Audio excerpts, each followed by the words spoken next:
everyone, and welcome to Business Boutique. I'm Christy, Wright, and today we are starting a new series called Be True to You. I want to walk you through 5 ways to be true to yourself. Now, we're starting this new series as kind of an effort to do something different because, let's be honest, times are different right now. Everyone is figuring it out as they go, even more than we normally do in business and in life, and there's no playbook for this. No one has ever experienced what we are all going through together. And I thought this was such a great time to dive into a new series where we can focus on you, being true to you. You know what I've noticed is that in real life, normal life, before all of this happened and the rug was pulled out from beneath us, a lot of times it's easy to feel like we lose ourselves. Right? Like in all of our roles and responsibilities, and we're busy and rushing and running to all the things on the calendar. That sounds like a lifetime ago now because the calendar has been cleared for a while. But it's easy to lose ourselves in these things. We rush and run, we keep up, we perform tasks, and we get milk and sippy cups, and we take rides to soccer, and we get dinner on the table, and we run our business and fulfill our tasks at work, and we just do, and go all the time, and we wonder, where am I? Who am I in all of this? Where does my identity come from? What are things that are me that feel right for me? And what are things that I'm just rushing and running to keep up with some impossible standard, comparing myself to someone else, trying to keep up?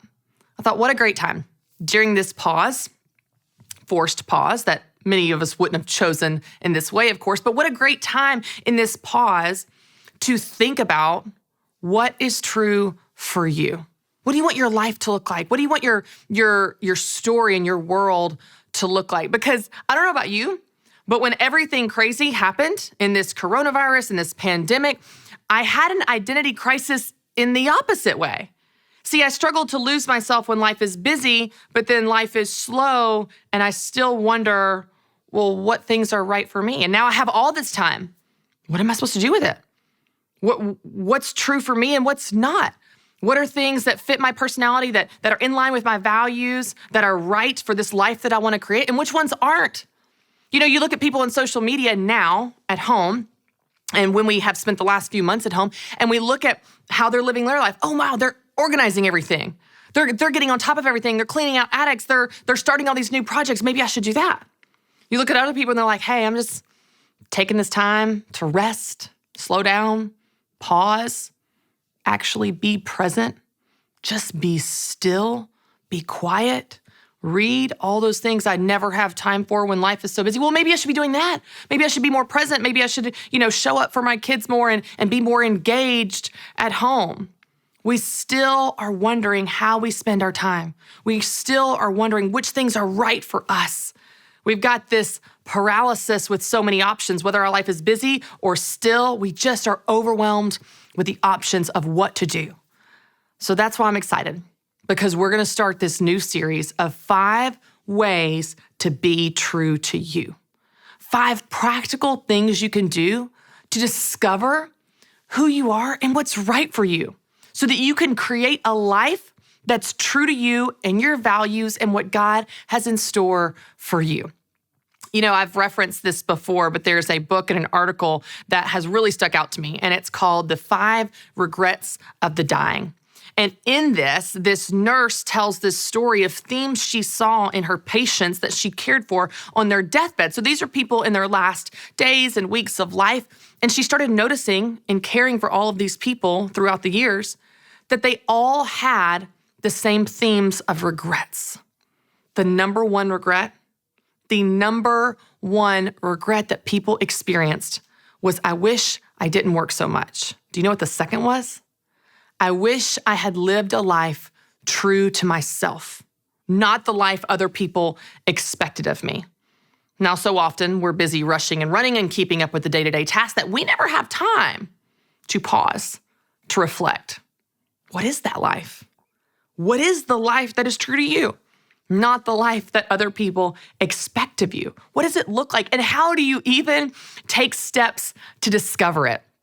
You know, I've noticed in my life that when I am the most stressed and anxious and frustrated, it's not because I'm doing too many things, it's because I'm doing the wrong things.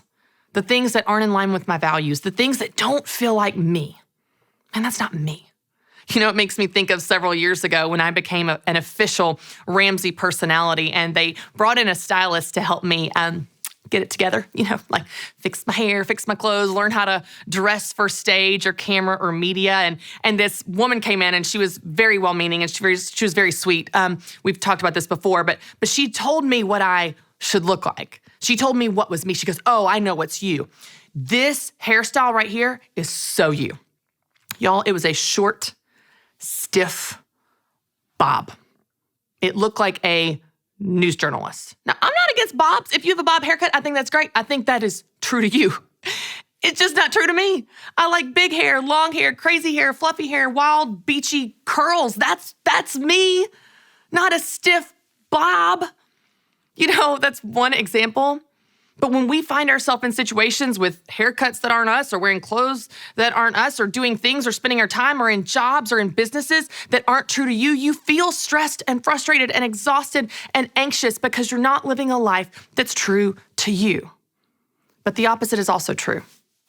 When you live a life that's true to you, when you spend your time on things that you value, that are right for you, and how God uniquely created you, you feel joy, fulfillment, purpose, much more peace, less stress, more control. You feel like you are living a life that's right for you. And that's what I want to help you do. That's why I'm so excited to dive into 5 ways to be true to you. Now, before we do, I have a journal question for you. You know that I love helping you journal. I love giving you guided journal questions that get you thinking and reflecting so that you can put what we're teaching you into practice. So your journal question for today is really simple. What does a life that is true to you look like? What does it look like? What does it feel like? What does it include or not include?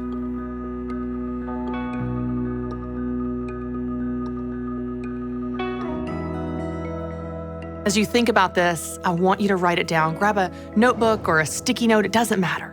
I want you to journal your answer to this question. What does a life that is true to you look like? And then next time, join us for part 1, where we dive into 5 ways to be true to you.